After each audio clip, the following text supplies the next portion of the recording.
Dear students and parents, आज के इस कैरियर काउंसलिंग के पहले वीडियो में आप सभी का वेलकम, इस्तकबाल, स्वागत है। हमारे ज़्यादातर स्टूडेंट्स ये नहीं जानते कि उनको हाई स्कूल या इंटर करने के बाद क्या करना है, आगे की रास्ता उनका क्या है, उनको कहाँ आगे जाना है, कैसे जाना है, जिससे उनका कैरियर बन सके। तो अगर हम हाई स्कूल और इंटर लेवल पर ही स्टूडेंट्स को गाइडेंस देना शुरू कर दें कि उनको अपना मुस्तकबिल, अपना भविष्य कैसे आगे लेकर के चलना है, तो आज जो हमारे देश में बेरोज़गारी की समस्या है, बहुत से लोग पढ़ने लिखने के बाद भी सड़कों पर घूम रहे हैं, उनको सर्विस नहीं मिलती, और वही लोग उनको देख करके फिर दूसरे स्टूडेंट्स जो हैं वो भी पढ़ाई की तरफ से दिलचस्पी नहीं लेते और वो पढ़ाई की तरफ से जी चुराते हैं।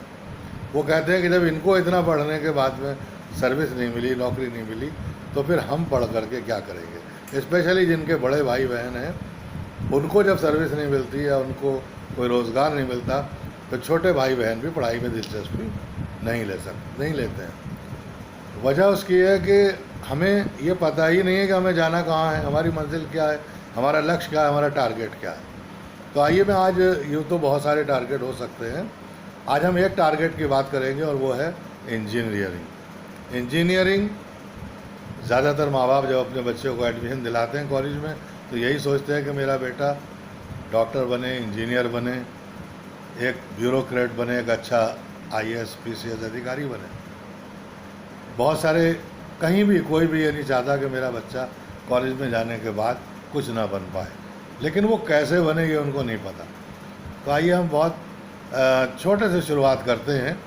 सबसे पहले हम बात करते हैं डिप्लोमा कोर्स की। इंजीनियरिंग में डिप्लोमा कोर्स करने के लिए मिनिमम क्वालिफ़िकेशन 10th पास है। पहले 10th विद साइंस हुआ करती थी, लेकिन अब साइंस कंपलसरी हो गई, चाहे वो UP बोर्ड हो, CBSE बोर्ड हो, सभी में साइंस कंपलसरी है। तो कोई भी स्टूडेंट जिसने 10th क्लास पास किया है वो डिप्लोमा कोर्स में एडमिशन ले सकता है। डिप्लोमा कोर्स को हम जिस संस्था से करते हैं, जिस इंस्टीट्यूशन से करते हैं, उसे हम कहते हैं पॉलीटेक्निक।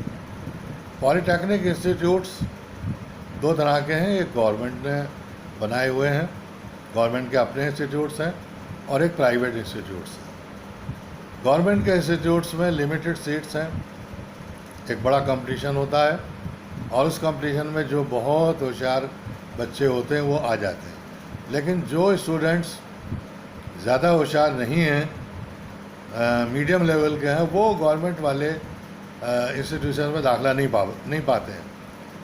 तो ऐसे स्टूडेंट्स, उनको जो टेस्ट होता है वो तो देना ज़रूरी है, वो टेस्ट दें, लेकिन अगर वो एडमिशन न ले पाएँ तो वो प्राइवेट की तरफ भी जा सकते हैं। प्राइवेट इंस्टीट्यूशंस को बाकायदा गवर्नमेंट से मान्यता प्राप्त होती है, उनके जो कोर्सेज होते हैं वो सब के सब सरकारी सर्विस में मान्य होते हैं, और साथ ही साथ जो प्राइवेट जॉब्स हैं वो भी उनको मिलते हैं। तो ऐसे इंस्टीट्यूट्स में हमारी जो इंजीनियरिंग है, इंजीनियरिंग वो का डिप्लोमा कितनी तरह का हो सकता है। सिविल इंजीनियरिंग, जिसमें हम कंस्ट्रक्शन, मकान बनाना, सड़कें बनाना, रोडवेज, पुल वगैरह बनाना सिखाते हैं। दूसरा हमारा मैकेनिकल में तमाम जो मशीनरी है, चाहे वो रेलवेज़ की हो, चाहे वो हमारे पावर हाउस की हो, तमाम मशीनरी से संबंधित जितनी भी चीज़ें हैं वो मैकेनिकल इंजीनियरिंग में सिखाई जाती हैं। तीसरे नंबर पर आता है हमारा कंप्यूटर आज के ज़माने में बहुत ही इम्पोर्टेंट है। इसमें कंप्यूटर को से बहुत सारे प्रोडक्ट बनाना, कंप्यूटर्स का जो इंजीनियरिंग के ज़रिए उसको अगर वो ख़राब हो गया तो ठीक करना, उसको हम कहते हैं हार्ड वर्क। तो नेटवर्किंग, हार्ड वर्किंग, ये तमाम हार्डवेयर रिपेयरिंग, तमाम चीज़ें जो है कंप्यूटर के अंदर स्टूडेंट सीखता है। तो हम अपने बच्चों को पॉलीटेक्निक में भेजें, वहाँ पर देखें कि हम किस किस तरह के कोर्सेज हैं, उनमें से कौन सा कोर्स बच्चा अच्छी तरह से कर सकता है। जिस कोर्स में उसका ज़्यादा इंटरेस्ट हो, जिस कोर्स को वो ज़्यादा अच्छी तरह से कर सकता हो, उसमें आप एडमिशन करा दीजिए। और ये ज़रूरी नहीं है कि अगर हमने इंटरमीडिएट पास कर लिया तो हम उसमें एडमिशन ना लें।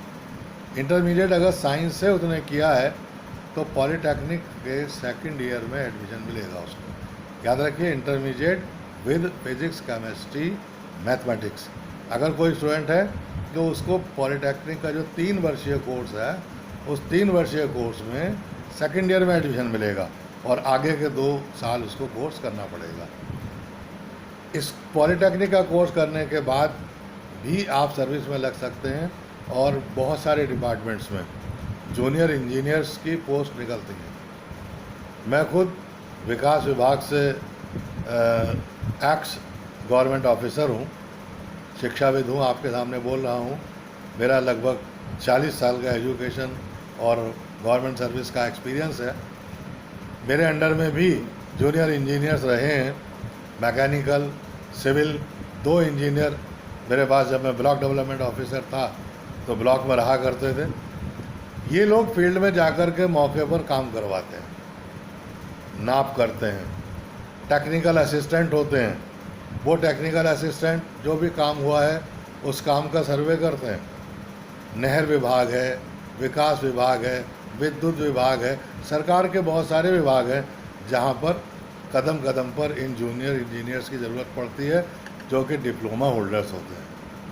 डिप्लोमा होल्डर्स इंजीनियर्स, हमारे यहाँ मनरेगा योजना चलती है, उसके अंदर भी उनकी ज़रूरत पड़ती है।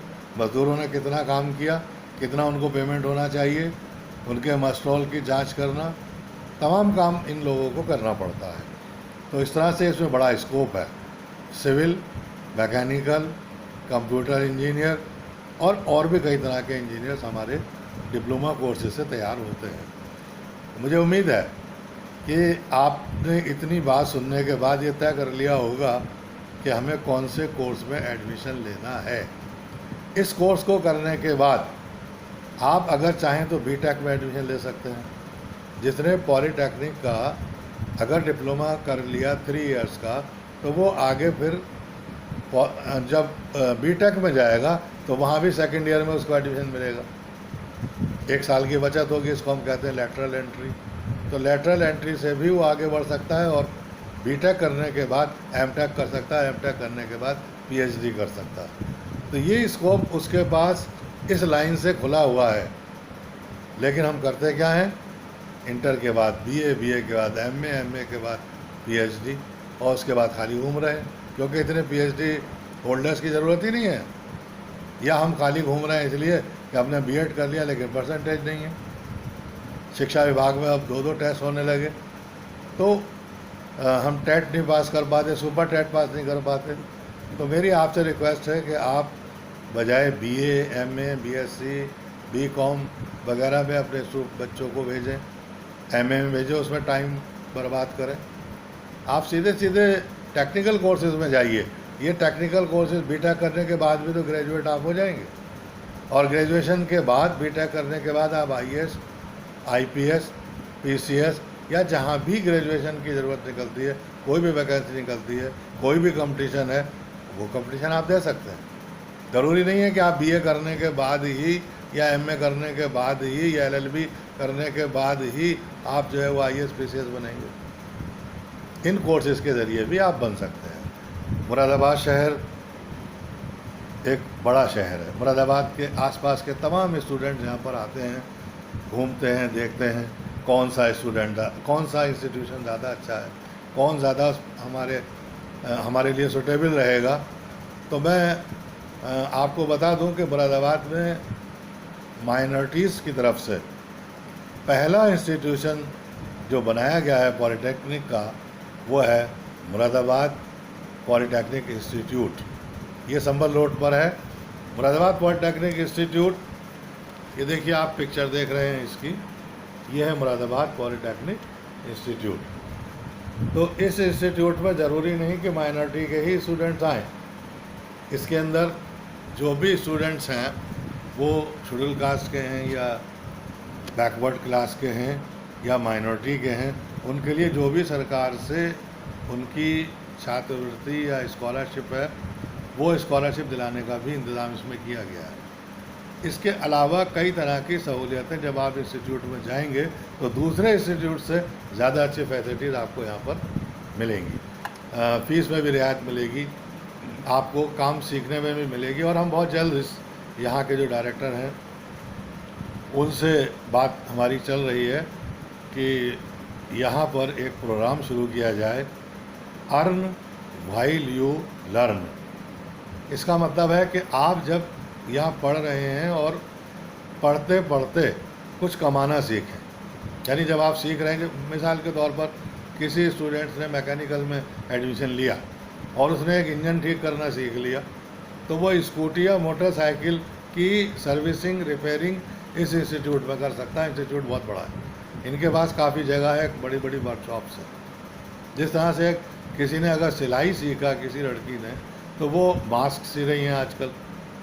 तो अर्न व्हाइल यू लर्न, जब आप सीख रहे हैं, जब आप इंस्टीट्यूशन के अंदर हैं, तो वहाँ कुछ पैसा भी कमा सकते हैं और उससे फिर आप अपनी फीस निकाल सकते हैं, अपने घर भी भेज सकते हैं। बहुत सारे स्टूडेंट्स हमारे इसलिए घर बैठ जाते हैं कि उनके पास पैसा नहीं होता फीस जमा करने के लिए, इसे हम कहते हैं ड्रॉप आउट। और बहुत सारे इसलिए बैठ जाते हैं कि उनके घर वाले कहते हैं अब तुमने इंटर पास कर लिया, अब कुछ कमाओ दमाओ, तो कहाँ जाए बेचारा। तो मैं इंस्टीट्यूट के डायरेक्टर साहब से इस तरफ तवज्जो चाहूँगा और उनको ध्यान दिलाऊँगा कि आप किन किन चीज़ों में अपने इंस्टीट्यूट के अंदर अर्न व्हाइल यू लर्न योजना चला सकते हैं। और इसमें सरकार भी हेल्प करती है। अगर आप कोशिश करेंगे तो अल्पसंख्यक कल्याण विभाग की सीखो और कमाओ एक योजना है, आप कोशिश कीजिए, आपको वहाँ से भी इसके लिए ज़रूर मदद मिलेगी। शुक्रिया, धन्यवाद, थैंक यू वेरी मच।